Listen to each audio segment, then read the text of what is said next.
Sunday afternoon மத்தியானம் ஒரு 12 இருக்கும். காலையில் சர்ச்சுக்கெலாம் போயிட்டு வந்துட்டு மத்தியானம் லஞ்ச் வந்து வெளியே ஹோட்டலில் போய் சாப்பிட்லான்னு பிளான் பண்ணியிருந்தோம்.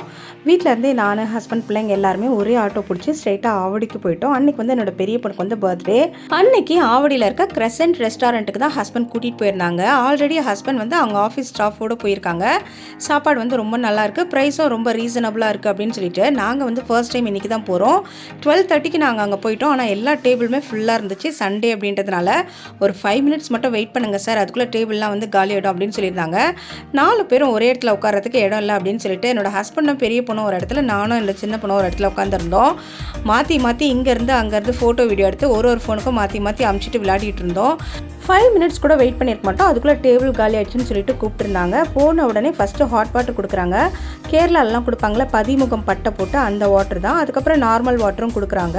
போகும்போதே நான் நினச்சேன் பிரியாணி மட்டும் ஆர்டர் பண்ணக்கூடாது, வித்தியாசமாக அதாவது வாங்கி சாப்பிடணும். ஆனால் எங்களுக்கு எதிர்க்கவே இந்த பிக்சர் இருந்துச்சுங்க. பிரியாணின்னு பேப்பரில் எழுதினாலே நம்மளாம் சும்மா இருக்க மாட்டோம். கண் எதிர்க்க பிரியாணி பிக்சர் வேறு இருந்துச்சு. அதனால் பிரியாணியை ஆர்டர் பண்ணிட்டோம். பிரியாணி வர கொஞ்சம் டைம் ஆச்சு. அதனால் தந்தூரியை ஃபஸ்ட்டு முடிச்சிடலான்னு சொல்லிட்டு ஹாஃப் பிளேட் தந்தூரி வாங்கியிருந்தோம். தந்தூரி வந்து சூப்பராக இருந்துச்சு. ரொம்ப ஜூஸியாக நல்லா அந்த மசாலாலாம் உள்ளே நல்லாவே இறங்கி இருந்துச்சு. அதுக்கு ஒரு சாஸ் வேறு கொடுத்துருந்தாங்க, அதுவும் அல்டிமேட்டாக இருந்துச்சு. அதுக்கப்புறம் நாங்கள் ஆர்டர் பண்ணது வந்து என்னோடய பெரிய பொண்ணு வந்து நெய் சோறும் சிக்கன் கிரேவியும் கேட்டிருந்தா. அதுக்கப்புறம் ஒரு நெத்திலி ஃப்ரையும், ஒரு மட்டன் பிரியாணி, ஒரு ப்ரான் பிரியாணி கேட்டிருந்தோம். மட்டன் பிரியாணி உடனே கொண்டு வந்துட்டாங்க. கொஞ்சம் நேரம் கழிச்சு ப்ரான் பிரியாணியும் எடுத்துகிட்டு வந்துட்டாங்க.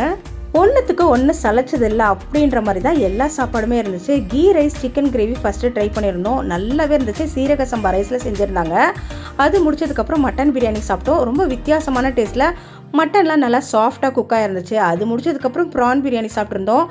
அதுதான் வேறு லெவல் அப்படின்னு சொல்லலாம். நெத்திலி ஃப்ரையும் சூப்பராகவே இருந்துச்சுங்க. நல்லா மொறுன்னு கொஞ்சம் நேரத்துக்கு சாப்பிட்றதுக்கு மட்டும் தான் நாங்கள் வாயை திறந்தோங்க. ஒருத்தர் ஒன்றுமே பேசலை.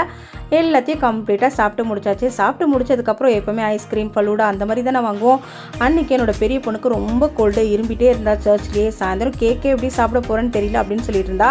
இரும்பிட்டே இருக்கே, அதனால் ஜூஸ்லாம் எதுவும் வேணாம், ஹாட் வாட்டர் கூடிய அப்படின்னு நாங்கள் சொல்ல, அதெல்லாம் முடியாது, எனக்கு ஜூஸ் வேணும் அப்படின்னு சொல்லிட்டு ஒரு வாட்டர்மெலன் ஜூஸ் ஆர்டர் பண்ணியிருந்தா. நான் வந்து எனக்கு ஒரு மின்ட் மொஜிட்டோ ஆர்டர் பண்ணியிருந்தேன். என்னோட ஹஸ்பண்ட் என்னோட சின்ன பொண்ணு எங்களுக்கு எதுவுமே வேணாம் அப்படின்னு சொல்லிட்டாங்க. அதுக்கப்புறம் கொஞ்சம் நேரம் கழிச்சு என்னோட சின்ன பொண்ணு ப்ளூபெர்ரி மொஜிட்டோ வேணும்னு சொல்லியிருந்தா. சரி, நான் அதையும் வாங்கியாச்சு. மொஜிட்டோ வாங்கிட்டா, ஆனால் அவளால் ஃபுல்லாக குடிக்க முடியல. சரி, எப்படியாவது தள்ளி விட்டுடலாம் அப்படின்னு சொல்லிட்டு அவங்க அக்கா கிட்ட தள்ளி விட்டுட்டா. எல்லா இடத்துலையும் குடிச்ச மொஜிட்டோட இந்த ப்ளூபெர்ரி மொஜிட்டோ கொஞ்சம் வித்தியாசமாக எசன்ஸ்லாம் ஆட் பண்ணியிருந்தாங்க. சூப்பராகவே இருந்துச்சு. அதுக்கப்புறம் ஹஸ்பண்ட் வந்து ஃபஸ்ட்டு போய் ஹேண்ட் வாஷ் பண்ணிட்டு வந்துட்டாங்க. இவங்களை வந்து ஹேண்ட் வாஷ் பண்ணிட்டு வாங்க அப்படின்னு சொன்னால் எங்கேயுமே கண்ணாடியை பார்த்தா போதும், உடனே 2 பேரும் சேர்ந்து ரொம்ப ஒத்துமையாக செல்ஃபி எடுக்க ஆரம்பிச்சிருவாங்க.